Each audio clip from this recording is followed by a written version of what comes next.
This may look like a quiet, elderly man, but hidden inside him is a dangerous hunter. He has tracked black bears, hunted massive deer, and catching smaller animals is just another day's work for him. Despite his white hair, even at the age of 70, he's still working hard in the wilderness. His name is Tom, and he lives in the snowy valleys of Montana. By the beginning of October, the cold had already started to take over. The wilderness was completely silent, with freezing temperatures all around. After spending several days out in the wild, Tom finally returned home. Along the way, he came across an excellent hide. He was happy. The hunting season had started on a promising note. But the moment he reached his storage shed, he was stunned. The window glass was broken. The door had been forced open, and everything inside was scattered across the floor. It was obvious that a wild animal had broken in. Tom looked closely and noticed black hair caught on the broken window. It was a black bear. Tom looked at the damage, and his heart sank. All of his hard work had been destroyed. On the floor was an unfinished deer hide, still covered with pieces of meat and fat. That smell was exactly what had attracted the hungry bear. As winter approaches, bears can become more aggressive and unpredictable. Tom knew one thing for sure: the bear would be back.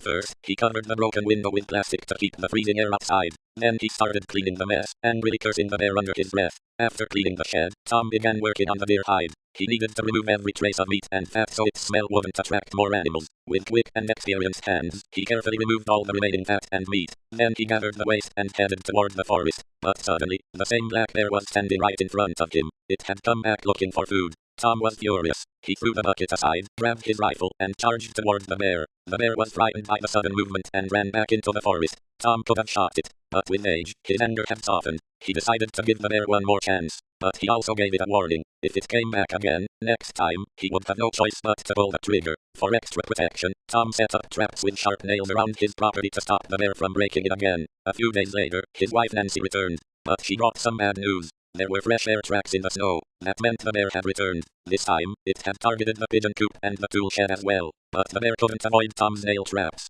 Tom was angry, but he didn't have time to waste. He still had work to finish. Then he discovered that one of his most important tools was missing. It was a special tool made from a deer antler. There was a good chance the bear had taken that too. Now Tom had only one option: make a new one. He found a strong antler, cut it down to size, shaped it carefully, and attached a blade with rope. In no time, he had built a new tool. Then he got back to work. He tied the hide between the trees and carefully began cleaning it. Every cut was clean and precise. A good quality hide could sell for as much as $800. For the next step, Tom prepared a special mixture. He heated the animal's brain in water. It was an old traditional technique used to soften and preserve the hide. The cold wind carried the faint smell of blood through the air, but Tom remained focused on his work. Later, he went out to check his traps. But today, luck wasn't on his side. The traps were empty, and in some places, the bear had even broken them apart. To make matters worse, a much larger bear, a grizzly, was now roaming the area. The situation was getting worse. Tom understood that if he didn't do something big, this season could be ruined. So he made a decision. He would travel 30 miles away to a remote lake where very few people ever went. The trail was covered in snow. His vehicle couldn't go any farther, so Tom continued on foot, pulling a sled behind him. After a long and exhausting journey, he finally reached the lake. There, he noticed a hole in the ice, and around it were fresh beaver tracks. This was his opportunity. Tom had made up his mind. This was where he would try to turn his luck around. If you want to watch more real wilderness stories like this, make sure to like and subscribe right now, because what happens next will leave you completely shocked.